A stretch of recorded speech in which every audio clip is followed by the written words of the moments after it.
Patreon, going strong. If you want to go over there and join in on the fun, we got 3 tiers on Canadian dollars. First tier is $3 a month, where you get these episodes ad free. You also get AMAs once a month, or learn about me episodes once a month. And then on the second tier, which is $5 a month, you get everything from the first tier, as well as coverage of a reality show of yesteryear. That's right now Jersey Shore, currently in season 3. You can also go to the main feed, where there will be the first episode of every season released there, so you can try that before you head over to the Patreon. And then on the third tier, you get everything from the first 2 tiers, as well as coverage from a true crime documentary.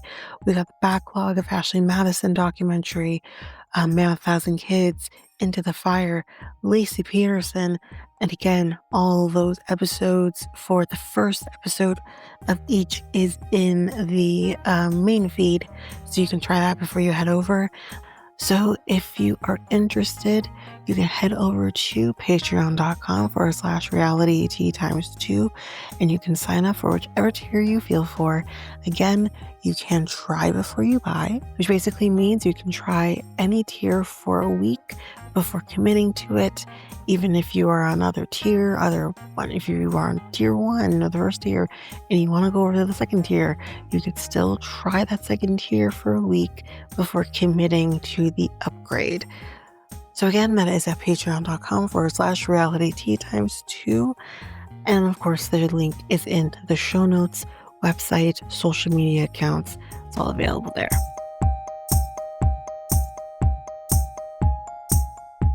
This episode is ad-free on the Patreon.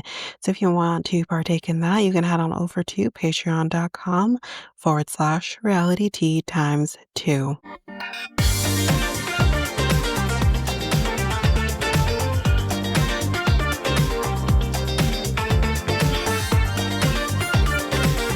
Welcome to Reality Tea Times 2, the podcast where we discuss all the trash reality TV we love date. I'm Tanika, and today we are going to be discussing 90 Day OG. We're going to be talking episode 10. So let's jump into it. We are going to start with Marissa and Edward. So she comes in from, I guess, being outside, and she's like, I just picked the trash. You didn't put the trash to the curb. And she's like, you gotta put it all neatly at the curb.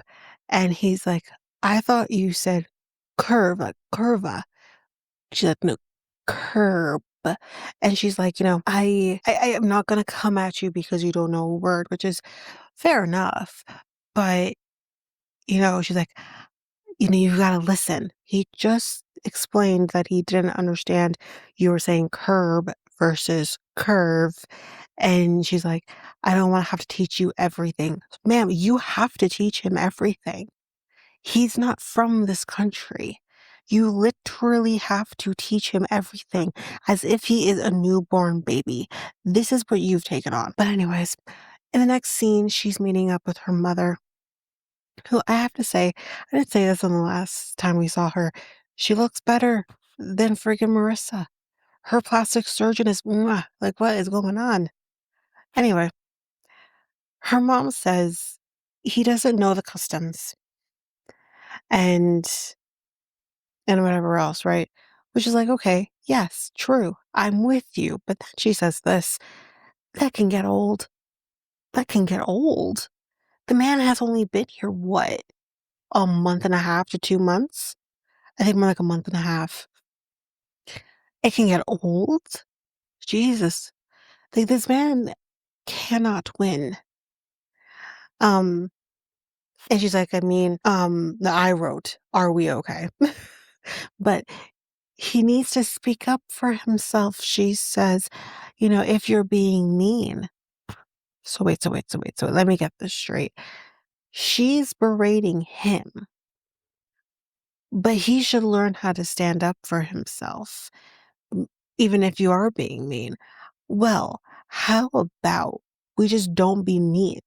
How about we have a conversation back and forth than her berating every little thing he does? So she basically agrees with her mother. And she's like, yeah, he should stand up for himself. He's a man. Oh, again, because he has a penis, an uncircumcised one, because America, apparently, he, he should be able to stand up for himself. He's less of a quote unquote man because he's quote unquote not standing up for himself. I think she mistakes his calm demeanor as someone he can be like who can be pushed over. And that again, who you're getting involved with. You know that he typically has a calmer demeanor. So why are you surprised that he's in a sense, quote unquote, taking the shit? It's she's gross. She's a gross person. So she's like, I'm having polarizing thoughts. He can provide emotional support, but on the other hand, will he be what I need him to be? I don't know if you ever clearly pointed out what you need him to be. I think in the time of proposal to a visa being approved to him landing, you should be making it clear what you need from him. And I don't know if she's really fully done it, but then also allow him to achieve those things. And I mean, I don't know. There's certain things, sure, that like, the initiative and whatever, but he's not in the same position as you. You decided to marry a man who is how old? Like what? 12 years her junior, I think. I can't remember exactly how old, what the age difference is, but it's just you you know what you're getting yourself into. That he's has a different personality than you and you're allowing it to clash. Um Her mom says, I mean, you can't teach, fire in the belly. So again, we're just assuming that he doesn't have fire in the belly because he's not what you want him to be. He will then never have fire in the belly because you don't, you think you're better than him. So in the next scene, they are walking in a park and she's like, I know I've been a nightmare to deal with, and I feel bad about that. Man, you feel bad that you've been a nightmare? It sure as hell doesn't appear that you have ever felt bad about being a nightmare. He says, he is aggravated. Finally, we're hearing him be a little bit vocal here. And he says, things are a process, and I don't know your country yet. Exactly. And he's like, it's hard for you, but it's also hard for me. And then let's also make it harder by her, quote unquote, being a nightmare, right? Um, and he's like, if I say something, it's a problem. If I don't, it's still a problem. So that's probably part of the thing why he just doesn't take this quote unquote initiative that he thinks she wants him to take, because she's probably thinking, I'm damned if I do, or he's thinking, should say, I'm damned if I do and I'm damned if I don't. So why bother? Um, he says, I don't like that at all. And she says, I've been a bitch. Understatement of the goddamn century. Okay. She says, there have been times since you've got here that I've had serious doubts. Okay, tell me something I don't know. And she says, have you been feeling like that? I hate this shit. I hate this shit. And she's going to go even deeper into the shit I hate because you're feeling something singular to you, which is quote unquote doubts. Sorry, serious doubts. And then you then think, well, if I'm experiencing these quote unquote serious doubts, then you must be feeling these quote unquote serious doubts, because if you're feeling the serious doubts, that will then vindicate me in my feeling of having serious doubts, when I, in the grand scheme of things, probably realize it's irrational. The whole thing is an irrational thought. So you should ask, like, have you been feeling that? And he says, I haven't been thinking like that, because he is thinking, I made my choice. This is my choice. So I'm going to follow through with my choice. Right? So he's thinking that way. Um, and she's like, but see, that's the difference between us. You always see the good. Why is that bad? Why is it bad that he sees the good? And again, why does it have to be a negative that he is not seeing things the way you're seeing things? Immediately it's a negative. Immediately it's, let me put you down because you're not thinking the way I do. Again, horrible. So she says, I appreciate the dedication, but I'm worried and I don't know if I can go through with it. So again, he's dedicated and it's a bad thing. Like, okay. So he's pissed. He's not going to forget values for anyone. He walks off at this point. Mind you, I didn't add that part. And um he does walk back to her after all this, and she's like, what happened? What happened? Again, I hate this. You know what happened. You and your serious doubts happened. Okay, that's what happened.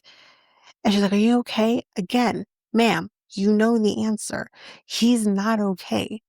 He's made it pretty clear he's not okay. And he says, no, I'm not okay. I don't like these conversations. And I will have to agree with her here. The conversations need to happen, but there's a way to have said conversations. You can't shy away from these hard combos just because you don't like to have them. She's like, it's part of the process, which again, fair, it is part of the process, but you don't have to be this way, you know? And she says, I mean, I feel better with this conversation. Glad you do, because you give me the space to have them. Glad he does. I think he's wishing he didn't, though. But she's like, stand up for yourself. Again, there is the stand up for yourself. Oh, he's about to. Oh, he's about to. Wait for it. Talk about that later.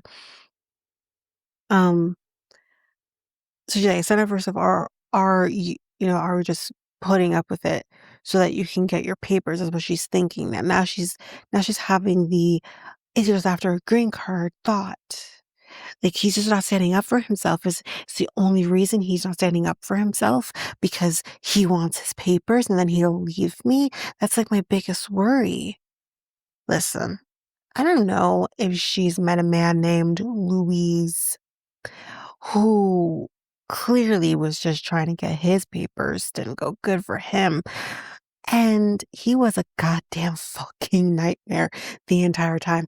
So someone saying on their best behavior does not necessarily mean shit. But yeah, she said she's worried about that. Cool, cool. Glad we've gotten to a point where we're now going to say he's just after my green card. I'm over that shit. Moving on from them to Shea and Annabelle. Y'all, we're still at the lake. We're still at the party for his birthday. And it's beer funnel o'clock, okay? Like, we're in college. He's 55, I guess, now. And Annabelle is judging everyone. The stank face. She's just, the fuck? Then he gets weird calling her a Filipina. And he says, kiss me with tongue. Words that I never thought I would hear in my entire life is him saying, kiss me with tongue. So So then we hear from Aspen, who is talking to Allison, who says, I had no idea that he was married when he's been flirting hard and telling me, come spend the night with me. Oh, I see that. I predict that that is going to be seen on the tell-all and someone's going to lose their shit. Probably Annabelle. That's what I predict. Stay tuned. But Annabelle wants to go to bed. She's had it with this shit. She has a headache. Whether that's true or not, who knows, but I'm sure she probably does. And he's like, well, then get an Advil. We got friends here. Get an Advil. Oh, she wants to go to bed. Like, I don't know what time it is. Okay. But some people can't funnel a beer at 54 years old, like others in the room. And she's also sick of your shit. You're over here flirting with, who was it, Aspen he was flirting with? In the last episode, being like, if I was 31, you wouldn't be here. Yet he's calling her his Filipina and saying, kiss me with tongue. Ew. Anyways, she said no, she wants to go to sleep. And he's like, this is embarrassing. And she says, your behavior sucks. I might have improvised with that. So she says, but she's like, you're flirting already. Yeah. Yeah. And he's like, well, they all know that you're my fiance. According to Aspen, no, she didn't. She didn't know anything. And he's like, why do you have to go to sleep? And she's like, because I'm tired. That's usually what one does. When they are tired, they go to sleep. Right? That's just how humans function.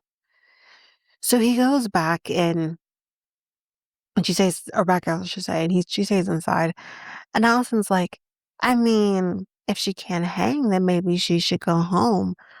Oh, it's kind of getting right on the edge of go back to your country. Like it's getting right on the edge.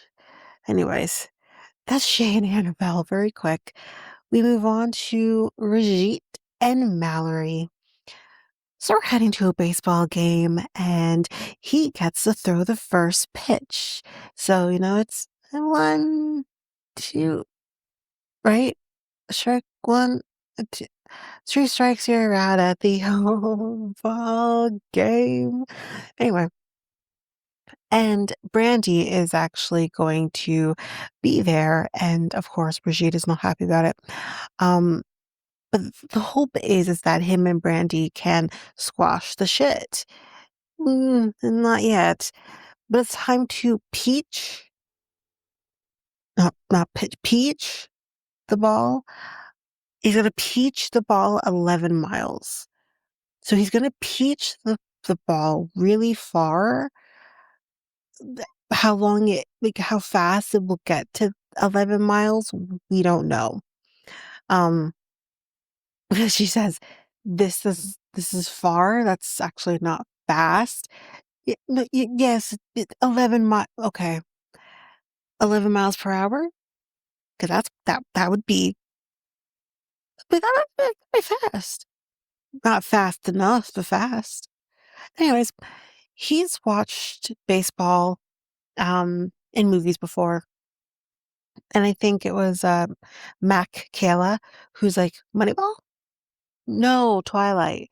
Oh, baby, don't you know it's so fun? Oh, baby, I'm a fool for you. We all thought the same thing. As soon as I heard him say Twilight, I'm like, super massive black. Oh, that's exactly what I was thinking. Anyways, if you want to hear more about my thoughts on Twilight, New Moon, Eclipse, and Breaking Dawn, part 1 and 2, head on over to patreon.com/reality D times 2 on any tier of your choice. Anyways, Brandy is like, my grandma throws better than that. Brandy. Anyways, but now it's, oh, say, can you see by the dawn every flat? That's all I know. Sorry. It's, but it gets kind of fucked up. And or no, sorry. We're singing the anthem, and they're like, "Get the fuck up, Rasit. Get the fuck up. Take your fucking hand off, Rasit. Take it off, put it over your heart. What the fuck?" Okay. It's very passionate. America. Okay. So he asks, "How do we play the game?"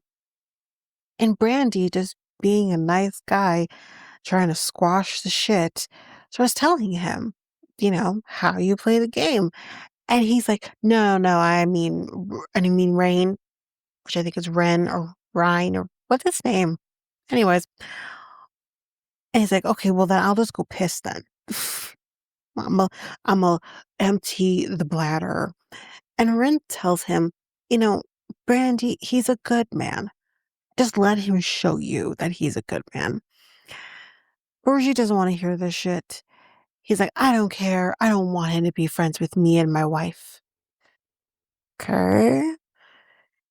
And they, Mallory and Mac Kayla go get, baseball beers. So basically, it's beer in a baseball bat, and that's you drink it out of that, but now he doesn't want that because he wants to be every party has a pooper. Martin Short said it. Every party has a pooper. And instead of it being George Banks, it's Brigitte. That's you. And Mallory's like, you're ruining the day. And but at this point, Brandy's like, "Fuck it. Fuck you. I'm out." He throws popcorn on him. It's the funniest part about the fact that Brandy threw the popcorn at him is that Brigitte started eating it. Perfect. Just that was funny. So yeah, he leaves. Ren is like, "That's my friend, so I'm gonna go after him." Kayla is like, "Well, that's my man, so I'm gonna go after him." And he cleared a room. He literally cleared a room. And she starts berating him because they leave at this point because she's like, "Fuck this, let's just leave." She's berating him in the car. I think, you know what? I think fairly deserved. And she's like, "You got me. Like, what is the issue? Like, why can't you let this go?" And, she explains to him, like, "I don't have family here. My friends are my family." Now, I think this is a very westernized way of thinking that you can create your own family. I don't think this is something that they see in places like Turkey. And he's like, "Well, they're not your family." And he's like, "If I don't like your friends, you could just delete them for me. I deleted my family for you." What? Did you know? Because I swear before leaving Turkey, you're talking about money. So if you're talking about money, why would you delete them?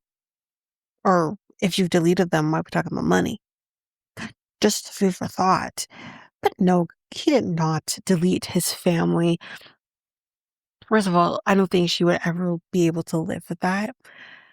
And he eventually says, like, "What do you want me to do?" And she says to apologize to him. He's like, "No." And he's like, "It's not about the past anymore." Or she says, "Sorry, it's not about the past anymore. It's about you being an asshole." Also, another great scene here was when they get to the house and she leaves him outside. She's like, "Bye, bye. You are on your own." Loved it. Anyways, we're done with them. We move on to Debbie and Mido. So she's walking a little bit and she's telling us that they have not spoken since the fight, where we saw him pick his nose. Don't I will never forget it. Anyways, an hour later, she asks him, "Would you like to talk?" And she suggests like getting out of there, getting a different scenery. Um, so go down to the lake. And he asks, "Do you think what happened with me is good?" And she says, "No, it was bad across the board." And he doesn't want to talk about the situation. He says he doesn't want to talk about it. It's okay. And she's like, "No, it's not. It's not okay. We gotta talk about these things." And she just feels like he's unhappy. Could have told you that. He loved his family. We deserve better. And she says, that she loves him. And he says, "I don't like hearing that. I don't want to hear you constantly tell me that you love me. I know you love me. Or sorry, she says this part. But let me finish this because I thought I moved on to them. But he says, I don't like hearing that. Okay, so then don't be in a position where you have to do any of this. Um, and she's like, I know you love me because if you wouldn't have done the things you do. And he says, you can't keep saying that you love me. You have to show it. Again, fair enough. So it's awkward between them. They again are not talking and Devin's like, get me out of here. And all Mido is really doing in this moment is staring at himself like a prick. And Devin and Debbie end up going out for, I guess, pedicures, maybe manicures. I'm unclear. And her daughter, like us, is not for this marriage. And logic is not adding up for him. Anyway, that is Debbie and Mido. We're going to take a quick break here, and when we come back, we'll jump in with the second part. Hi, everyone. So I have a new product for you to take part in. This one is called Zelda merch. Zelda, like the video game. So there's a little bit about Zelda merch. So they are the first store that is dedicated to the Legend of Zelda merch, and it stands out. At Zelda Merchandise, they specialize in delivering one-of-a-kind, high-quality Legend of Zelda merchandise that you won't find anywhere else. So whether you're a devoted fan of Zelda, or you collect unique items, or you're just searching for the perfect gift for someone, I could think of someone myself who I could gift this for, their exclusive products are designed to celebrate your love for the series. So they pride themselves in offering a diverse range of premium items. So you can get stylish apparel or stunning accessories to captivating home decor and collectibles. So what sets them apart is their dedication to bringing you rare and distinctive creations inspired by the iconic world of Zelda. So from exclusive designs featuring your favorite characters and symbols to custom crafted treasures, you won't find this anywhere else. Everything in their store is made to amaze. So these are different things that you can find. If you're interested, you can get exclusive designs inspired by Zelda's legendary world, premium craftsmanship at the best prices, unique creative products that elevate your fandom. So they have weekly bestsellers. They have different rings that you can partake in. They also have Bluetooth controllers or Joy-Con chargers, Nintendo Switch carry cases, Zelda games, of course, and they have Switch card holders, different controllers that are obviously Zelda inspired, or you can go for the more merchandise type stuff. They have wallets, music boxes, phone cases, mouse pads, keycaps, purses, plushies, watches, mugs. I think I know what I'm going to be doing. I think I know what I'm going to be getting. A special person in my life who loves Zelda. They have mugs, alarm clocks, backpacks. They also have different jewelries, necklaces, keychains, earrings. I mentioned the rings already, or even just other fun stuff like puzzles, paintings, rugs, blankets, even bedding. They also have stickers if you want to go that route, or wall art, posters.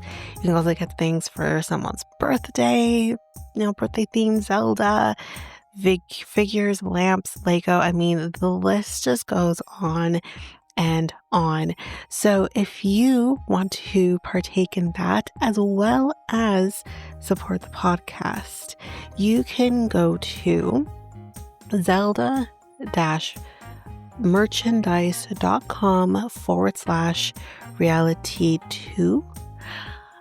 So that again is zelda-merchandise.com Reality 2 to partake in that. There is also a coupon code that will also be Reality 2 that you can also use at checkout as well to support not only Zelda merchandise, but as well as the podcast.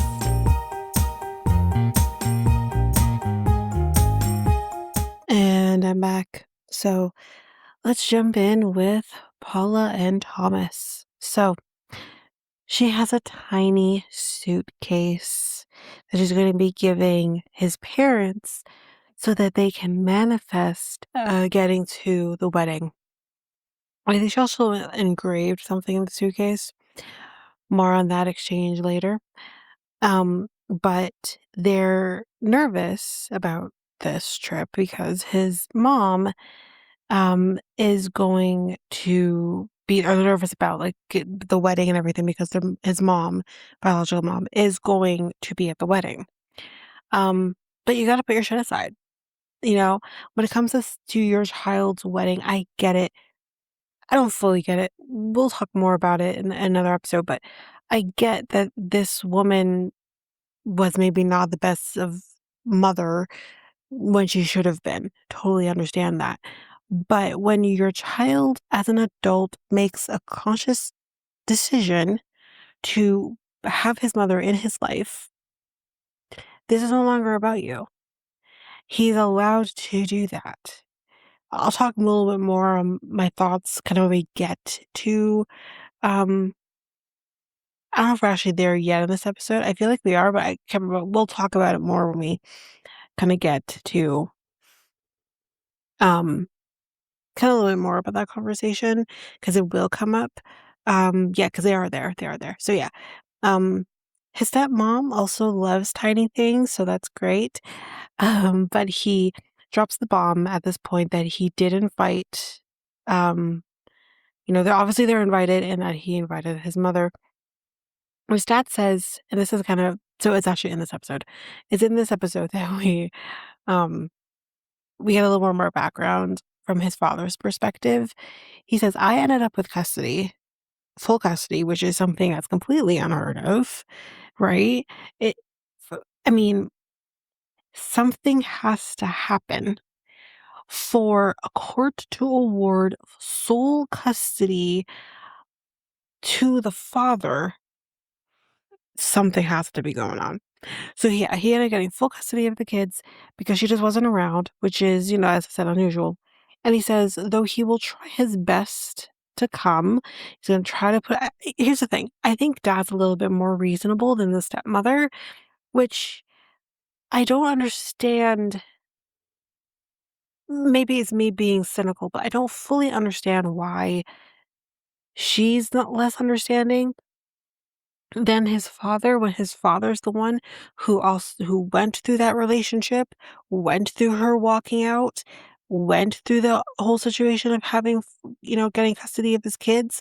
I don't know when stepmom entered the picture, but this is, if anyone should be a little more fuck this bitch, it should be him. And yet the stepmother is making it about her. I get you're angry with her and you feel like she doesn't deserve that. And maybe I agree with you on that. Maybe she doesn't deserve that. But it is not up to you to make that decision. And you have to put your shit aside when we're talking about two people getting married and potentially two people having children in the future. Um, so, I get Paula wanting to ensure that his family is going to come together, not just for them, but for whatever future they decide to have. Um, you gotta put your shit aside because it ain't about you anymore. But his stepmom, however, says, I don't know if I can leave the farm because we need to make sure that the farm hands, that he's available, that would stay here when we're on vacation. Then you have time. Okay. I feel like they're about roughly 60 days out from getting married. You've got time to figure it out. Not only that, you knew that this was going to happen. You knew roughly when she was going to be in the States. You could have made those arrangements, you know what I mean? This feels to me that it's less about the fact that they can get the farmhand who would watch the farm while they're away, and more about the fact that she just doesn't want to be face to face with his mother. Like I said, you gotta put your shit aside. But anyways, that is Thomas and Paula. Let's move on to Ashia and Maxwell. So his mom tells Blaze, Ashia, she's fucking 38 years old. The oldie, she's an oldie. The age difference, it's a lot. Okay, 10 years is a lot. So they come in with the snacks because they actually, Ashia and Maxwell weren't in the room while mom is telling Blaze she's an oldie. So they got back in with the snacks. Everyone ready to eat? And her mom's like, not really. Oh, why we not hungry, mama? Because you knew you just dropped the shit down on the floor. Okay. So they break the news that they are going to be going the spousal route, and that they're going to be getting married on this trip. His side's a little bit bothered by this. Yeah. Like, she's 10 years older than you, though. And Maxwell says, how do you know? Oh, oh, oh, Maxwell's been lying. So wait a minute. Hold the phone. Maxwell has been purposely not telling his family that Ashia's fucking old. And listen, I'm just joking. She's only 3 years older than I am. I will never say that a 38-year-old woman is old because that is disgraceful to me. But not so much her. I don't give a shit. But that is disgraceful to me. But he's known that his family's gonna have a problem that she's an oldie, and yeah. Like, and he's been hiding this from them for reasons. And they're like, well, her mom opened her mouth and told us. I said that. And they didn't say that. That's me paraphrasing. But what the hell is the goddamn secret is my thing. You are with this woman who is 10 years older than you. She's with you who is 10 years younger than her. Y'all know. Forget Ashia here for a second. He knows that based on his culture, that this is a fucking no-no. We don't do this. We don't go out here dating oldies. We don't do this. What the hell did Michael's family think about Angela? Anyway, because you want to talk about oldies and about to die in 10 years. Anyway, so yeah, you know that based on your culture, this is a no-no. This woman has to go and have 4 kids when she's pushing 38. It ain't gonna happen. So, culturally this is an issue. Okay, cool. But why not just be upfront about it? You know what I mean? Just be upfront. Don't lie. So yeah. So she says that she deliberately, but I think this was a dual effort, kept it from them because of their views on the age. So like I said before, so you're lying. Cool. Blaze basically says, listen, I like you. I do. Okay, I like you. But the age is too much. And I do have to agree with Aisha on this. But the issue here too is she says, judge me on me, not my age. That's not going to help you any more than the age, though, because you're horrible. But so she says, judge me on me. You can't, make me, or I think ways that she can't make me think differently. No matter what, she's going down that aisle, she says, because say it with me, it's God ordained, y'all. She's going to be heading down that aisle because God said it has to happen. Fuck the age difference. So, you said this process could take a long time, they asked. So, how long before you have kids when he gets there? Because, you old and your ovaries, they're shriveling. Okay. And your uterus ain't going to be all cushy and shit for a child. It's starting to shrivel. So when can you have kids? Listen, now that's not what I think, not at all, because fuck that shit. Women can do it all, okay?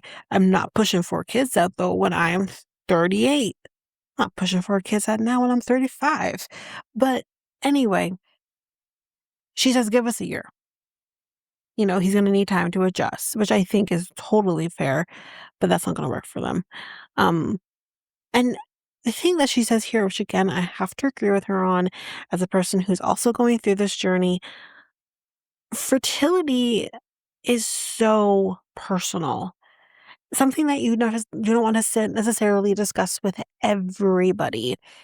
And I don't discuss my fertility journey with every Tom, Dick, and Harry. Some people do. No, yes, the details. Um, but those are people that also don't fully understand this process. You know what I mean? And when you're dealing with a culture like this that just believes that you woman, I man, I stick my thing into your thing and boom, baby. But that's not how this works. Fertility is it doesn't matter how old you are, doesn't matter what you look like or how healthy you are or whatever.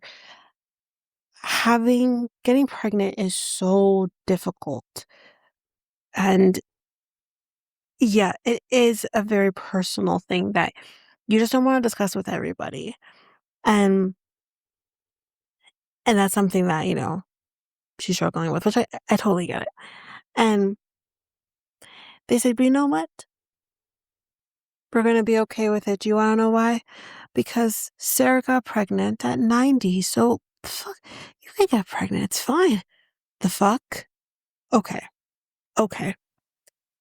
Okay. So we're going to go based off of, I mean, sorry if you don't agree with this, but a story that can't be, proven as factual. Okay. We're going to go based off of an Old Testament story that we don't know if it's fucking true, okay? I'm gonna take a wild guess on the fact that I'm a woman and women tend to go through, well, I don't know, menopause at a certain point in time, that Sarah ain't getting no pregnant at 90, okay? We're not gonna go out here being like Jesus said, voila, baby, at 90 years old. No, fuck that. The hell? How do we go from Mary, who was what, 15, who can, you know, do that, even if she wasn't doing that, you know what I mean? To Sarah, who's 90. First of all, first of all, people back in the day, forget in the 1800s, even, weren't making it to 90. Okay. So you want me to think back in before Jesus' time that people were making it to 90? The fuck? No, they weren't. Sarah was 30. Okay. If that. And 30 is old age. What the fuck? No. Come on now. This is stupid. This is stupid. Their choice of believing that it's gonna be okay. Aisha gonna get pregnant. It's fine because Sarah got pregnant at 90. This is ridiculous. You can't make this up. Listen, I'm religious. I believe in God Almighty. Okay, I believe in all of that. Okay, I really do. But I have to think with a critical mind. And yeah, no, no, that didn't happen. Anyway, but what I love is he says we talk about submission. But it's not just the woman submitting to the man. It's the man submitting to the woman as well. He's like, I want a teammate, not just a wife. Round of a goddamn applause for Maxwell. Yes, it's true. And listen, I'm in a relationship with an African man that I've had these conversations with before about his views on submission from me as obviously the woman in the relationship. And I've been with, a few African men in my time, but I've never felt like I had to quote unquote submit to any of them. Mind you, this is the longest relationship that I've been with an African man. So, obviously different conversations at this point in time. But if anything, he submits to me because at the end of the day, it's not even so much about that. It's just about the fact that it's a respect thing. We respect each other. I respect his views. He respects my views. And we come together and we make decisions as a couple, as a unit, as a team, as Maxwell said. And that's what I love. So he is a good man based off that alone, on the fact that he literally whipped his parents and is like, listen, submission isn't just about the woman submitting to the man because, that's what we're told. It's both ways. And I loved that. But again, like, he's clearly getting that from somewhere. Clearly his parents raised him somewhat right. But like, yeah. So I'm for that. But guess what? Like I said, it's fine, y'all. Since Sarah had that baby at 90, she's got time. It's fine. She got 50 years. Okay, she got 50 more years to bail babies. It's gonna be fine. Okay? So let us pray with the tongues and all. Cesarean baby. Okay, anyways, I'm done here. Let's move on from that and go to Katie and Josh. So she is going running with Ryan, and he tells her, I worry about your relationship with alcohol, sir. So do we. So does most of everybody else who's watching the show. We're all wondering what the hell is going on with this alcohol situation. My girl, you need help. She really does need help because she responds back to him with this little doozy. Why? What? Why? Why does the world turn? Bitch, I don't know, but I do. The world turns, but that's supposed to be a healthy response. That's what it's supposed to do. If the earth decided to turn in the opposite direction, we would have a problem. We would have to have a talk with the earth and say, hey, earth, you're going the wrong way. Okay? You gotta go the right way. Ma'am, your alcohol use, it's a little bit much. You might need to, I don't know, stop. Don't come to me and say why after you were literally trying to physically assault people the night before. Don't ask me why. The she ain't right, man. So Josh told me he's disappointed in me. Ma'am, same. We're all disappointed. We're also disappointed in Josh, though, for sticking it through. We've got questions. So she's worried that I will not change and ruin my life. And I'm sure this is kind of where the OCD kind of sets in, where it's like, you know what you should be doing to better yourself or even make the improvements to get to a better spot than what you're currently in. Maybe not all the way there, but partially. And there's something in your brain, you're chemically wired to maybe not get there. And again, OCD looks different in everybody. And I do think there is obviously OCD tendencies. There is that obsessiveness to her thinking, to the things she does, so I think there's that too, but girl, you're an alcoholic, which also doesn't help with your brain functioning. You're chemically already wired one way because of your OCD. Let's just dump in some alcohol into that, and it's no wonder she is the way she is. So, um, he's like, "Do you think that he will leave you?" Ryan asked this, and she's like, "Well, I'm pushing the boundaries." And he's like, "Well, why do you think he keeps forgiving you?" That's the $1,000,000 question, Ryan. It's a great question. We want to know too. And she says, "I think he thinks that we're a good match long term. I also think he overlooks the bad behaviors." Agreed. Agreed with that too. He does. I'm sure he thinks that that you guys are a great match.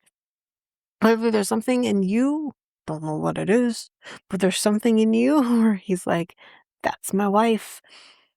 And I think And listen, we're all guilty of it to some degree, that despite the fact that, you know, you're doing these things that aren't beneficial to you or the relationship, because of the fact that he is fighting for this thing to come to fruition, and he's put in all of this work in order to do so, for it to fall apart before it even begins, yeah, that's a tough pill to swallow. So what he's going to do is ignore those red flags, literally slapping him in the face, because he has to have this come to fruition. Because if it doesn't, what does that say about him?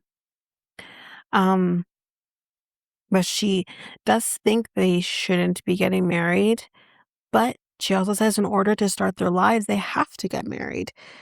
And that's the thing is, I get it. I don't have an issue with her saying that. In the grand scheme of things, I have no issues with her saying, maybe we shouldn't be getting married. But in order for us to go where we want to go, we have to. I get her. I get her. Anyways, that is it for them. And that is it for this episode. So yeah, um, we'll be jumping in, I think, to another 90-day episode. But yeah, that's it for me.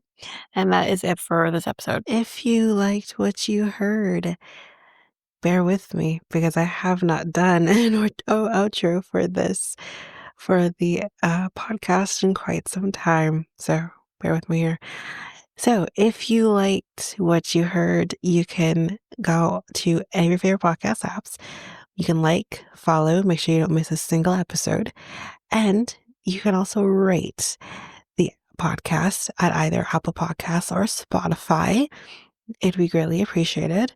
As a reminder, any 5-star ratings that are given to the podcast or any comments that are given to the podcast will be read on the podcast, which I have done in the past. If you want to connect with the podcast through social media, you can find me at Facebook and Instagram at Reality T times 2. You can also find me at Twitter, TikTok, and Blue Sky at Reality times 2 pod, I believe. You can email me at realityt times 2 at hotmail.com, and you can have any inquiries, anything like that, any ideas, any shows or episodes you want me to cover, you can definitely do that over there. And I am going back to our old website, and that is at solo.to/reality t times 2. There you can get any of the links to anything that I didn't mention here, any of the socials, website, email, all of that. It's all there for you. And we also have a new thing there where you can help support the podcast as well. It's called a tip jar. And you can tip whatever your heart's desire if you want to support the podcast, but don't want to necessarily support the podcast in going to Patreon, for example, or any of the links in any of the advertisements. You can do it there. But since we're on the topic of Patreon, you can head on over to patreon.com/reality t times 2, where there you can get access to even more than what I do here.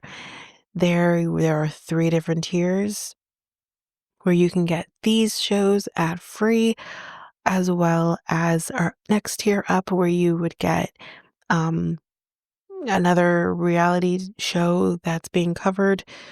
So, we have Jersey Shore that's been getting covered. That's still being covered currently at the time of recording of this outro, but the future is bright with what's to come in the future, which I will be discussing, or I have discussed. I don't even know. And then also our next tier is a true crime tier as well. So you can definitely head over for that. But that is basically it. I will also just quickly mention here too, if you're interested in a different take of a podcast that I'm a part of, we do things a little differently, you can head on over to Next Take Podcast, where I usually drop bonus episodes here on this feed, but there you get a lot more And that podcast is making changes. We're growing, doing new things. But you can definitely head on over there if you want to just hear a little bit different than what I do over here. So you can find that podcast over at our website, solo.to/next take podcast. And there we'll have all the links to your desire that will link you to any of your favorite podcast apps or YouTube, Spotify, Apple Podcasts, all of it. Social medias, it's all over there. But of course, you can still find that podcast at any of your favorite podcast apps. But that is it for this episode. We'll see you next time with another episode. Bye, everybody.